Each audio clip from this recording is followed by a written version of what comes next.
Tatsuro Taira just got a fantastic finish in the main event at UFC Vegas 109. He is still early in his career, but he is now ranked in the top 10 in the world. The question becomes, what's next for Tatsuro Taira and all the other fighters from UFC Vegas 108? My name is Angelo. This is Josh Thompson, and welcome to a What's Next episode of Bad Takes. Josh, what did you think of those fights overall? Oh, man, if I had to rate that card, I thought that card was fantastic. And I got to be honest, and I said this on the midweek show of my Weighing In podcast with John, I said, I could really miss this one. I just, there's moments where you're just like, look, there's some decent fights, but man, this card was a banger. Some of the prelims were good, but the main card, when it first started off, with bangers, man. Some great fights, lightweights delivered. It just was a good all around great card. These guys fought their asses off, took big shots, delivered big shots. There was a little bit of mixture of some wrestling, some grappling, but I thought overall it was just a great card. It was fun. If I rated that card, I probably gave it like a 9.5, to be honest. Now, there was no name value outside of Taira. There was a couple guys in there that had some names, but they're not ranked in like the top 15, top 18, top 20, but they still delivered, man. They delivered. And I'm actually encouraged to give these guys some fights in that top 15 ranking now, just because of the way they delivered. I think the matchups makes everything the way we're going to match it up. Because I know Angelo did his research, so he's going to be prepared today for sure he is. So, but I thought this was going to be one of those cards where I'm like, I'll watch, but I'll just kind of like, when you have people over, you just kind of watch, you don't watch, you do that all the time. I'm like half on my phone because like these Apex cards, depending on the time of day, it's like, like we had two volleyball games on Saturday, and then we had some others. We had popsicles in the park because school starts soon. So it's like I spent half the day watching the fights on the phone, and I thought they delivered as well. Because on paper, not a horrible card, but not a great one either.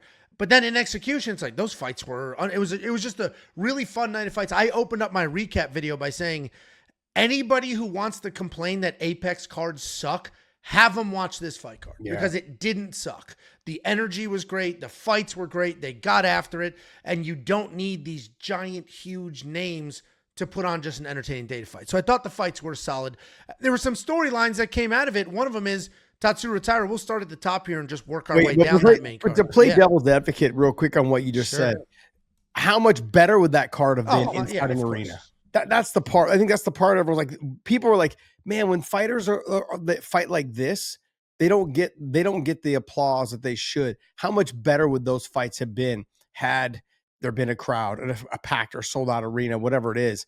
How much better would they have been? How much more exciting would they have been? I mean, just for the casual fan at home. Also, would we have gotten some more finishes because the crowd amps up the fighter more? And they would have went after it a little bit more, like, oh, he's hurt, and the crowd goes crazy, and the guy thinks they're really hurt. When fighters get hurt in the Apex, they don't always know that the fighter's hurt because there's not a lot of crowd energy that makes them want to get after it. Outside of the coaches and you, like sometimes, like you hear the reaction, but is that enough to say go get it? It's like in sparring. I don't know. Maybe it's a mental thing inside a fighter's head. When we spar inside the gym, we hurt them. We know they're hurt, but we don't go after them because they're our training partner. It could be very similar to this mental barrier we got to get through when you're fighting inside the Apex. Sure, you hurt them, but you're like, all right, do I go after them? Do I not? Is it because they're hurt, not because they hurt? Like, are they sandbagging? It's just one of those things that the crowd does play a huge role in making the fighter push a little bit harder and go a little bit harder. Not that any of these guys really needed it. They fucking fought their asses off all night.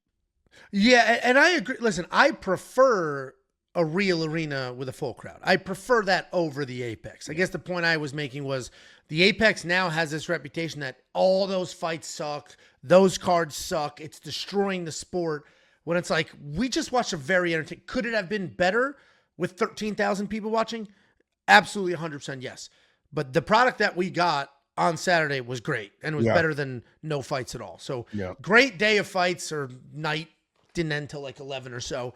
Tatsuro Taira won that main event, won it very easily, won every aspect of it. Striking was good, wrestling was good, grappling was good. At no point was that a close fight whatsoever, but it really wasn't supposed to be. He got a short notice opponent, and yes, Hyung Sung Park was undefeated, but not only was it short notice, he was taking the fight that was supposed to happen the week after on short notice.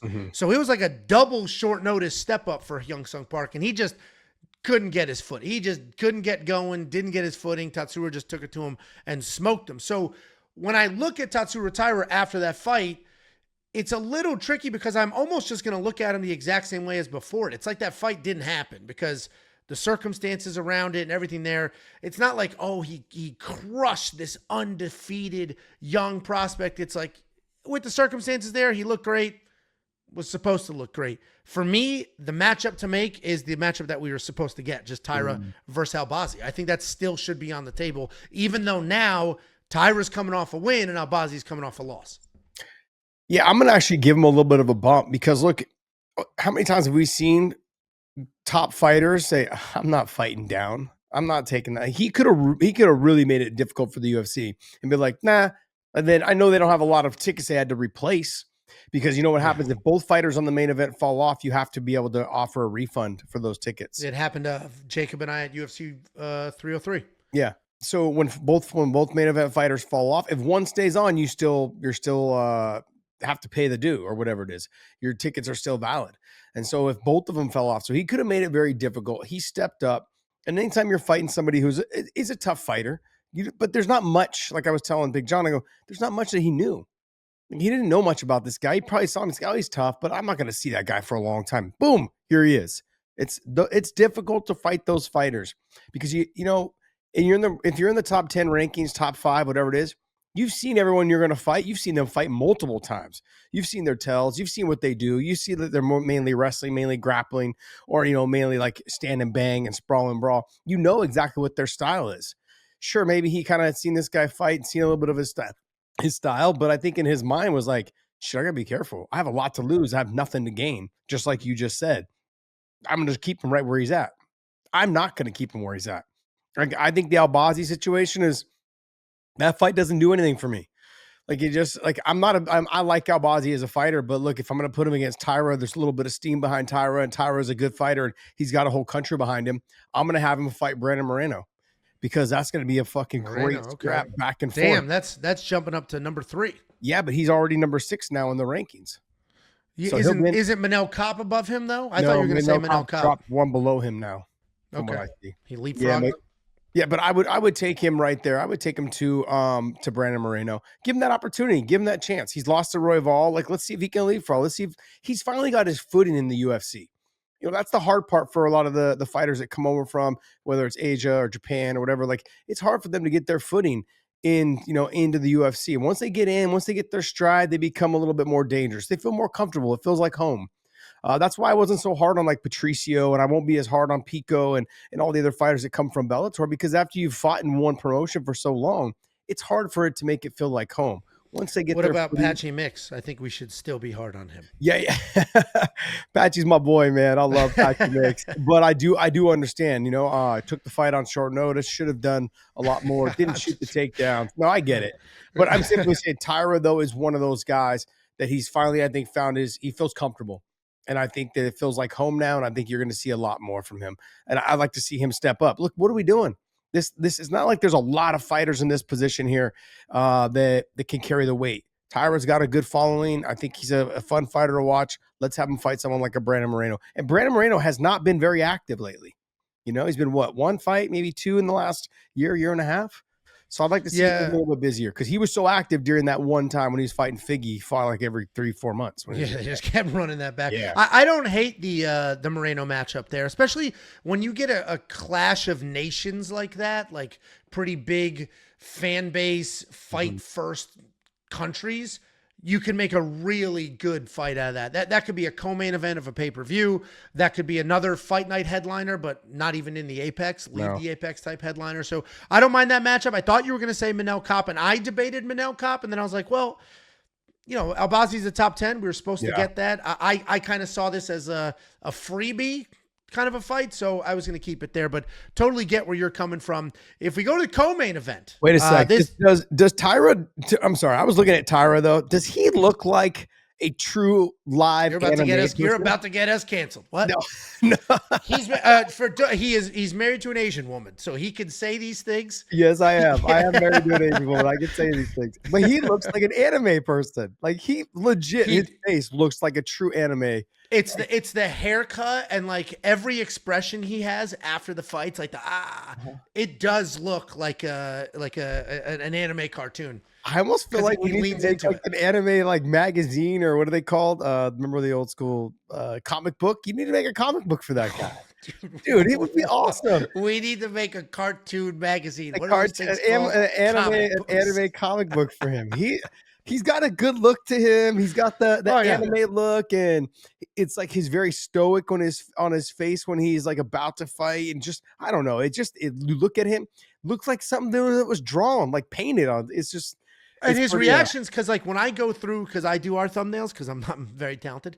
When I go through the Getty images, the fine one, and I was doing it after that event, it was a lot of like he does those big animated faces. So it almost looks like you could very easily just add a cartoon filter, and you would have no idea that this was an actual person with just a little bit of a filter on him. But so I'm not the only one that had this thought. Well, I didn't think it. I'm just agreeing with your thought. Oh, okay, sure. The co-main event was an absolute banger. I got screwed in this fight. I thought Rebecki was going to run through Chris Duncan, and I recognized how tough Chris Duncan was and how durable he is, but I also saw it for what it is. This guy gets almost finished in half of his fights, then just guts it out and is able to win. And my breakdown going into it was, I don't think he's going to out-tough Rebecki. This guy is also a savage. And we kind of had two savages go at it. Rebecki got cut early. His face swelled up. The biggest issue for Rebecki is he wears damage. But now we're coming out of this fight. This was an absolute great fight. Chris Duncan was a pretty big underdog. He was able to pull it off.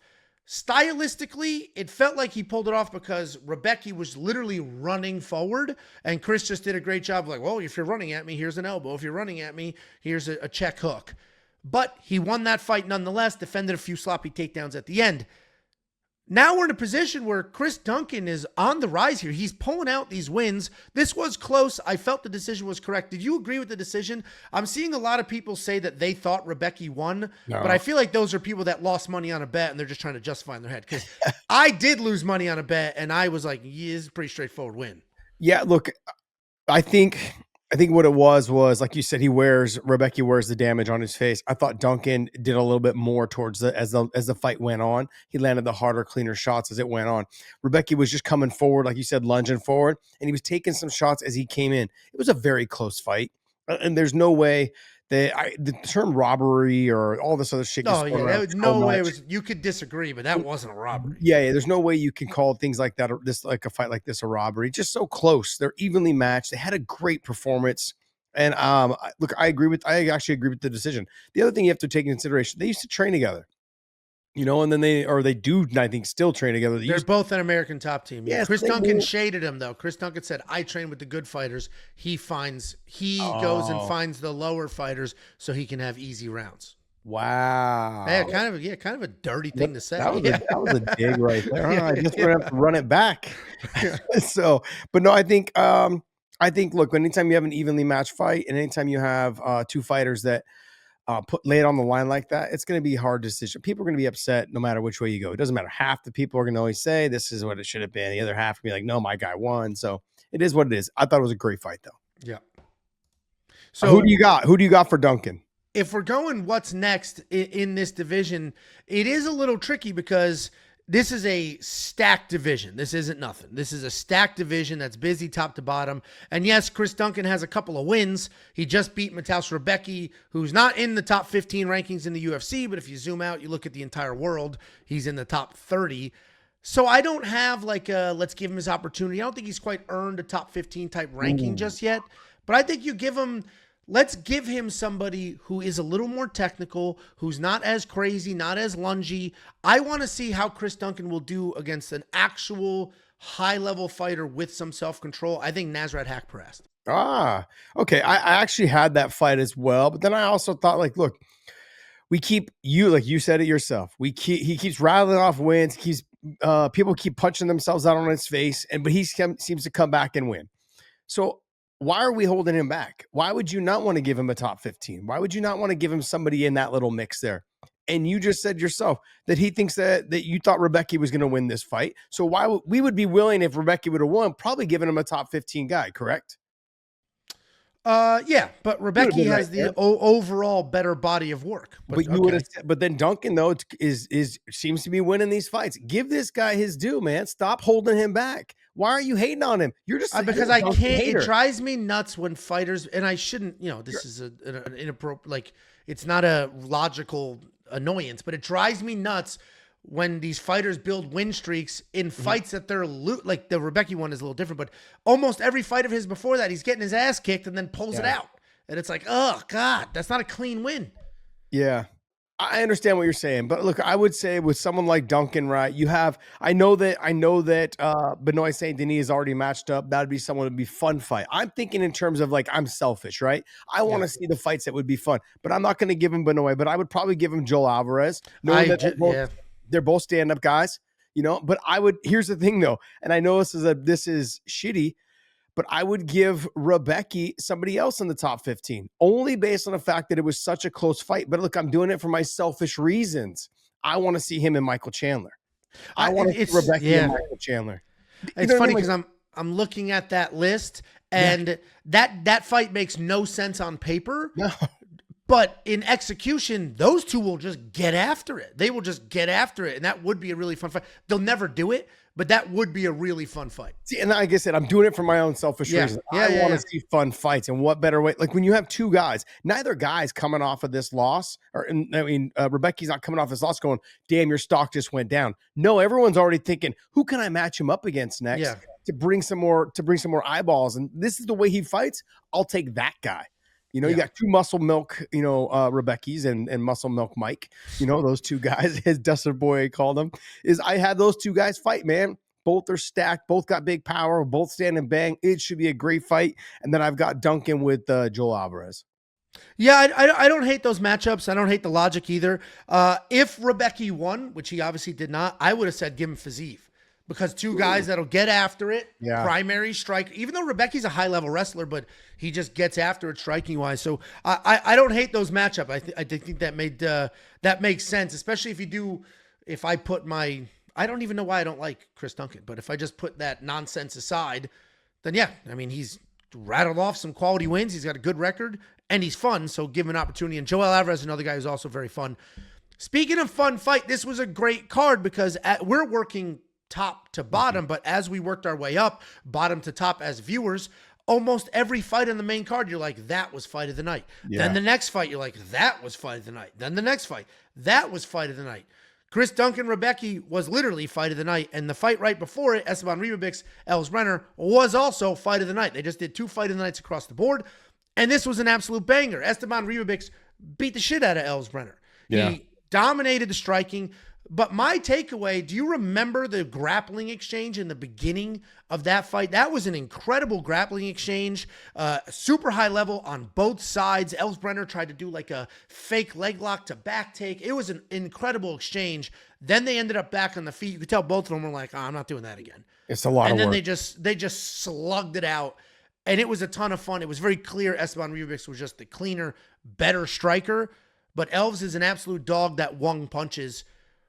I assume you also thought that was an incredible fight. I mean, I thought it was a fantastic fight. This is one of those fights that, even though I had Brener winning like 29-28 or 30-27, I had him losing. I had Brener losing. It just came down to that one punch this way or one punch that way for Brener. It could have changed the tide of the whole fight. And that's how close it was. The scorecards didn't do it justice in terms of how it was 29-28 and 30-27. But it was a lot closer fight than it seemed to be on the cards. But Rivovix did a great job, man. He dominated. I thought he dominated the fight, had the better combinations, was able to stuff a lot of different things. Like it was just overall, it was a great fight. And Brener, man, he showed me a lot in terms of what he brings to the table. I think he deserves another step up in competition. It will be difficult. In terms of who I match him up with, but I'm going to go with Rivovix first. Who would you give him? Well, he's already beaten Terrence McKinney. He's got a couple of solid wins. I think we work him up and give him an actual name, a credible win to see how good he can be. I think we give him Michael Johnson. Okay. Ooh, why would you do that? Like Michael Johnson, I think would starch him. Who did Michael just beat last week? He won a staring contest against Daniel Zellhuber. Oh, the Zellhuber. That's right. Who did nothing. He just stood there the whole time doing nothing. Yeah. So let's put it this way: if he can't beat Michael Johnson, who's an unranked fighter, if he cannot beat Michael Johnson, then what are we doing? Do you not just give him Zellhuber?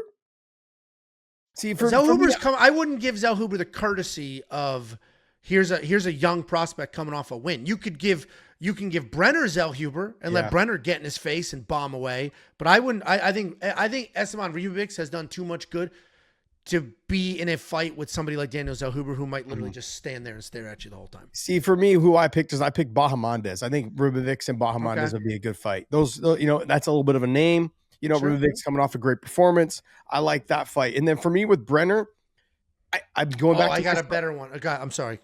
No, for Rivovix, you got a better one? No, for Brener. I got a perfect one, but no, go ahead. Okay. You go. So for me with Brener is, I'm going to be selfish again. So I'm going to go, look, I know the guy's a dog. I know he's going to stand. He will wrestle a little bit. But look, why not give him either someone like a Jared Gordon or a Drew Dober?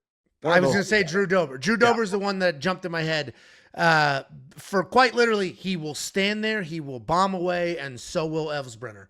Yeah. Let's just have some fun with it. Neither one of them are going to be working their way to a title. Drew Dober's on a 3-fight losing skid, but they're all fun fights. Yeah. Elves Brenner's on a 3-fight losing skid, but they're all fun fights. Just put the two of them together. Unfortunately, somebody be on a 4-fight skid. You don't really survive those. But I would do that matchup. I think that's a ton of fun. What about Jared Gordon? What's your thoughts on that and him fighting a Brener? Jared Gordon's ranked a little bit higher. Jared Gordon's ranked, I think, a little bit higher than Drew Dober. He's fighting in just a couple of weeks here against Rafa Garcia. So I wouldn't mess with any of that, and I would just leave that alone. Yeah, I got you. I understand. All right, move on to the next fight. So then we had that Esteban was the feature fight. Then we had Carol Hosa and Nora Cornole, and this was a very straightforward fight. It wasn't wildly exciting or anything, but it seems to be the turning point in Carol's career, where she had a pretty bad performance in her last fight. She fought Aylin Perez. Her feet were stuck in the mud. She seemed to be terrified of, am I going to get taken down? Am I not going to get taken down? Never really committed, but there was a good size layoff in the mix there. In this fight, she looked very good. She got somebody like Nora who just got in her face, came at her, was throwing heavy. She had a takedown, then stuck with that game plan, was still busy. So it wasn't the flashiest, cleanest, nicest win. And Carol Hosa did lose to Aylin Perez. So I think you give her like an Irene Aldana or so, like somebody that is a little higher in the rankings. I don't think she quite jumps her way up to top 3 or 5 or anything, but maybe somebody a little higher in the rankings that's a little bit established. And Irene Aldana is the only one that honestly fits that bill right now. Yeah, I really just did. Honestly, I just didn't match this fight up. I was like, it is what it is. Like I know this sounds really. This is what's gonna get us canceled. You're gonna get canceled for Asian comments and now No. I can't get kids. I've got Asian kids, so I'm not getting canceled for Asian comments. It just comes down to I don't know. There's something going on with the females, the female MMA scene right now. It's just the ones that are at the top are at the top, and the ones that are trying to make their way up can't seem to get through. And there's no pop behind them either. So they can't find ways to stand out. There is no Ronda Rousey coming. There is no Miesha Tate coming. We're not getting, the Gina Carano's to come through. We're missing that. And I know there's a lot more I can say about that, but I'm just saying what's the common denominator between those 3 women? Yeah, right. And that's, you know what I mean? So we're lacking that right now. And because realistically what it is right now is that we have what I feel like it is we're missing the it factor. And we've heard this for years. Like it goes with the guys too. You've got to have the look, you've got to speak well, you've also got to be able to perform. And all 3 of those things apply to the female MMA scene as well. They don't just apply to the male scene. And something needs to change. It's just going to be hard. It's going to be very hard. There's a lot of things that are it's just hard. I don't know. I don't want to get too much into it. No, I got you. Especially this weight class. It's not the deepest weight class in the women's division. And like Nora, for example, She was 9-2 going into that fight.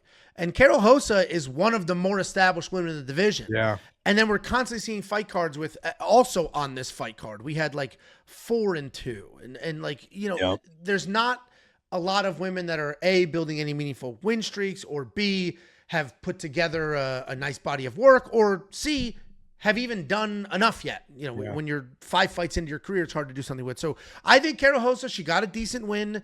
Just give her the next up above her who she hasn't already fought. Nora Cornole, too young in her career, hasn't put any meaningful anything together. Whatever matchup they give her. I don't think top anything makes sense. Because you look at Hossa, right, and you go like, if I'm looking at just whoever's ranked above her, like I don't see her beating any of them.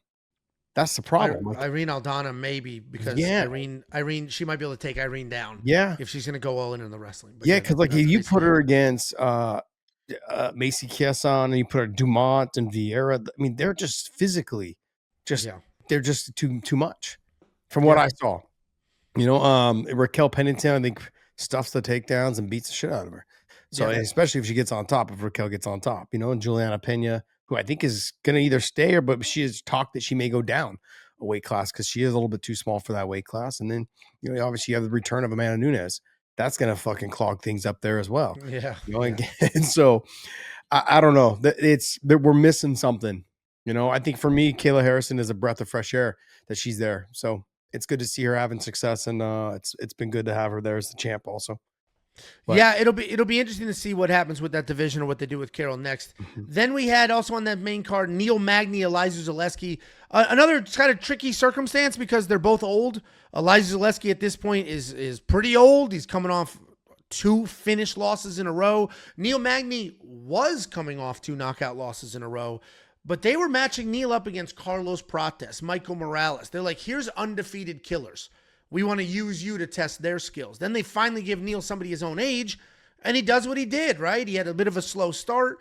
Then you start to clinch with the guy. He takes over, wears you down, and he ended up finishing Elizeu Zeleski. So Neil Magny, there's 2 paths you can go with him. You could either do what they have historically been doing with him and give him a young prospect and figure out how good that prospect is or is not, or you give him another person his age, like Wonder Boy. Okay. Wonder Boy's probably the only person his age. So I don't know what direction they're going to go with Neil Magny, but if you're going to give him somebody his age, you got to go Wonder Boy because he already lost to Gilbert Burns, who could use a win, but we already saw that fight. You could give him Muslim Salikov, who's 40 years old. Muslim just got a good win over Carlos Leal. Yeah. Those are the only 2 40-year-olds anywhere near Neil. No, I'm actually, there is one that just came down in the welterweight division, just got a win last week or 2 weeks ago. Chris Curtis. He's a 70-pounder now. I think that's a great fight for him. He's 38 years old. Sure. You know, likes to stand in bang. He's got good takedown defense. He can scrap a little bit. You're not like, that's the path you can take. You know, Chris is going to stand the whole time. He will try to stop your takedowns. He will not allow you to try to get into that clinch. And if Neil does get in the clinch, Chris is a shorter fighter. There's the potential of knee knockouts, you know, like anything along those lines, elbows in the clinch. Neil Magny will do the dirty work inside there and grind them out, whereas Chris is going to try to make space and try to fight you in a phone booth and make space and try and land the jab and the big combination. So I like the Chris Curtis fight, but I do understand what you're talking about with the Stephen Thompson situation. Both stand-up guys, both long and lanky. I think Stephen Thompson is going to be a little bit too much for him, but I'm not mad at that. I'm not mad at that option either. I like that option as well. You know, I like Stephen Thompson a lot, but I think if you're going to match him up against someone like Neil Magny. So those would be my 2 guys. Yeah, and I hope they stick with that type theme, and they're not like, oh, good, he got a win. Here's another young killer, and they're just going to give him like, you know, I don't know, anybody else in the division they're trying to build up like they have historically been doing. Elizeu Zeleski on the other side, I don't know. I mean, he's old. He just got finished twice. His cardio just completely gave out. Like it was just. Who did he lose to before he lost to Neil? Chidi and Jaquani knocked him out. Yeah, Chidi's good though. He's so good on the feet. They're okay losses. Yeah. I would go with someone like a Max Griffin. Give him. That's why I picked out. I'm like, hey, you know, like I think Max is coming off a loss as well. Like just have both of them try. One of them get a win. Have some fun with it. I know that Dos Santos is not a young guy. So let's just try to get him a win. Max hasn't looked fantastic lately either. You know, he's running into some walls here lately. So I think get one of those guys a win and see what happens. Yeah, you could also do Vicente Luque, another older guy hanging around this division for a little while who's, hasn't had a ton of success recently. So there's a couple random matchups. I guess there's more almost 40-year-olds in this division, in the top 20 of this division, than I thought. It's kind of an older division once we compare it to lightweight and some of the other ones. I'll start to cycle through, though. Remember I told you this a week or two ago when we did this. I said, what's going to happen? What we're having is there's a lull in the sport right now because a lot of the top guys are getting older, but the younger guys just can't beat them. They can't beat the dogs in them. And that's the problem. So as long as you have those guys like the Dustin Poiriers, the Max Holloways, Justin Gaethjes, it's going to be hard for these younger guys to get through it. Cause I'm not taking a dig at the younger guys. They just haven't had enough leg work yet of having to dig deep and get through it. They've been able to mop through the LFAs and the whatever Titan fights and shark fights and whatever. They've been able to beat all those guys pretty easily, and they get to the UFC and they're not able to keep running through guys. So they haven't had to dig deep just yet. So when they get to the Justin Gaethjes and the fucking Max Holloways, they're like, shit, this is going to be a lot harder than I thought. And so they're not getting the pop that they were getting in the smaller shows. It's just going to take some time, but these guys are making their way out. Stephen Thompson's, Gilbert Burns, Justin Gaethje's, and these guys are making their way out.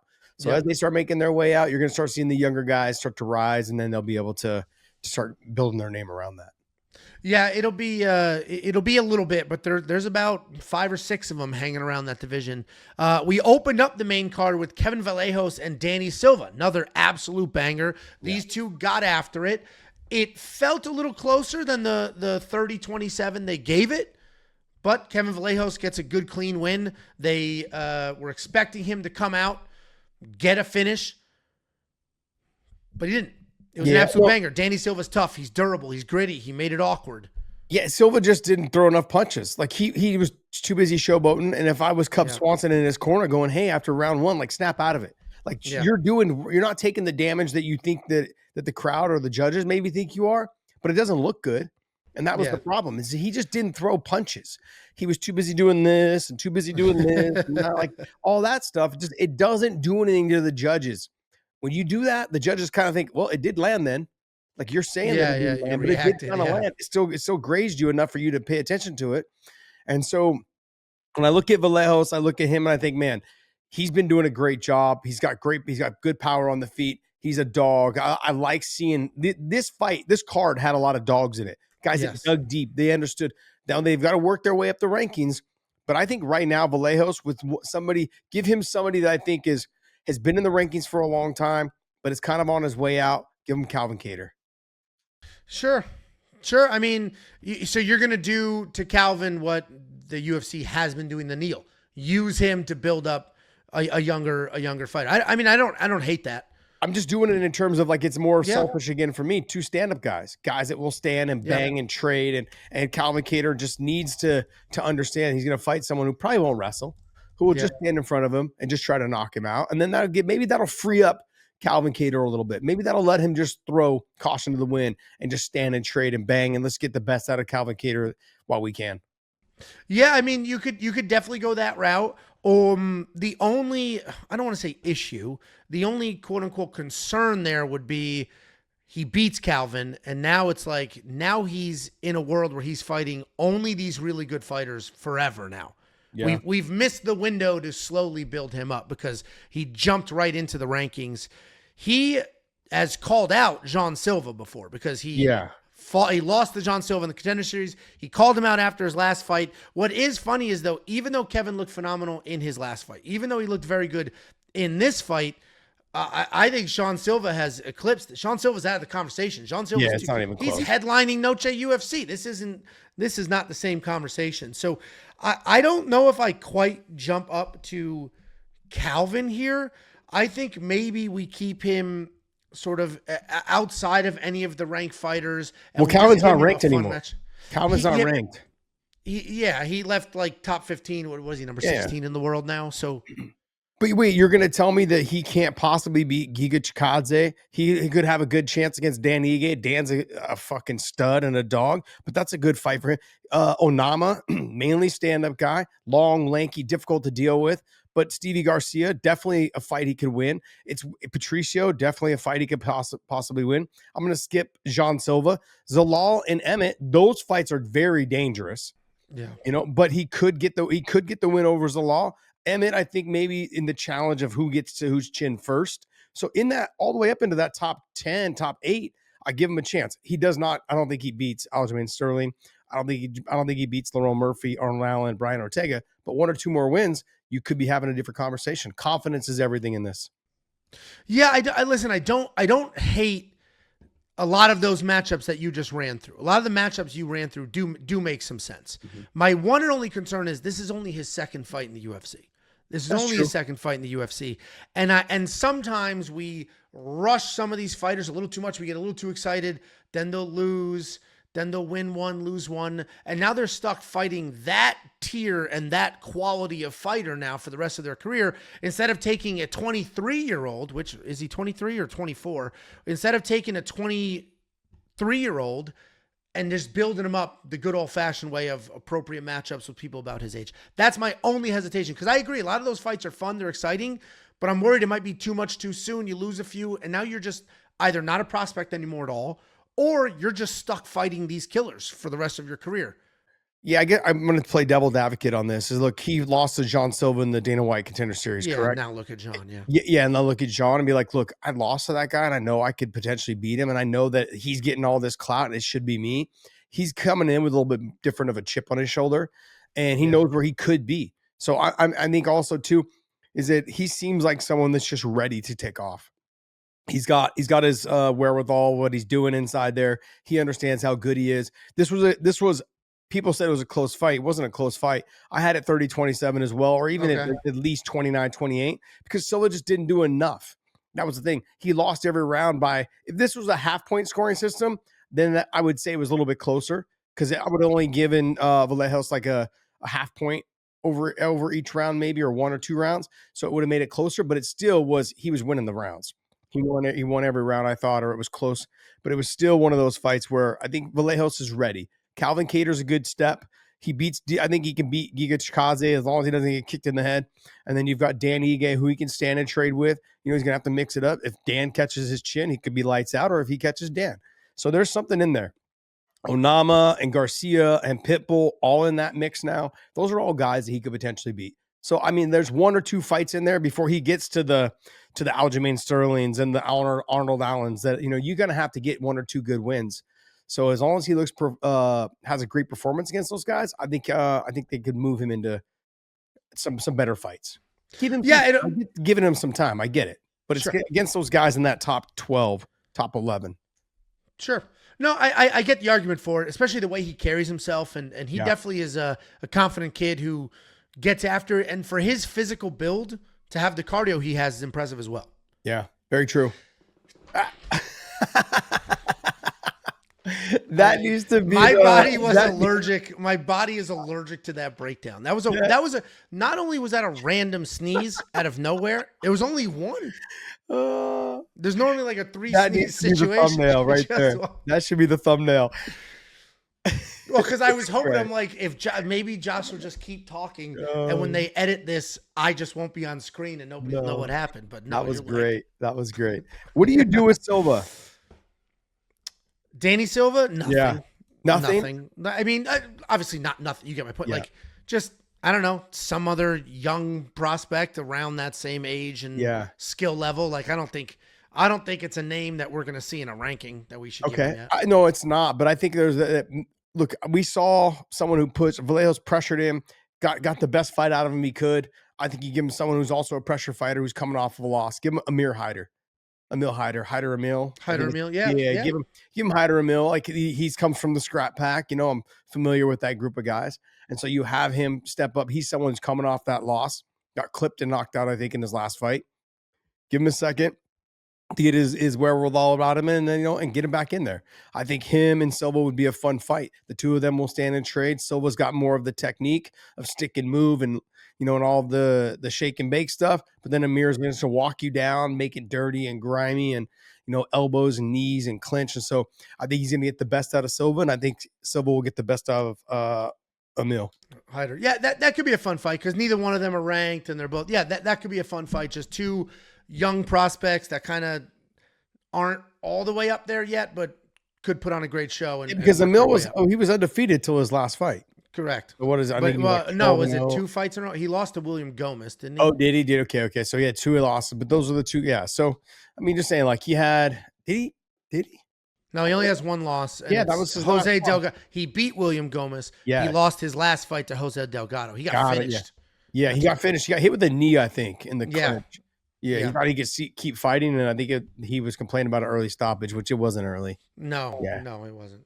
Yeah. But I mean, I think you get the best out of Silva, and as well as you get Hyder hopefully back on the right path and win it. Because Hyder's fun to watch. He just 100%.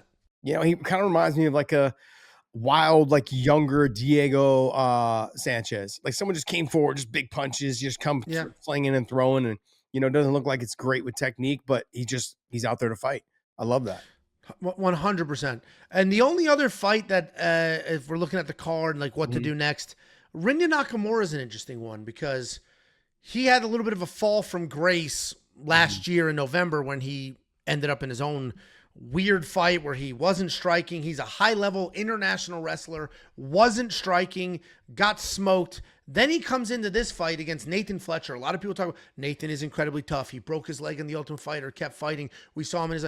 And Rinya just sparks him with his hands, got that win back. I don't quite know what we do with him just yet, but he's definitely a fighter to me that the UFC should invest a little bit of time and money in. A, he's Japanese.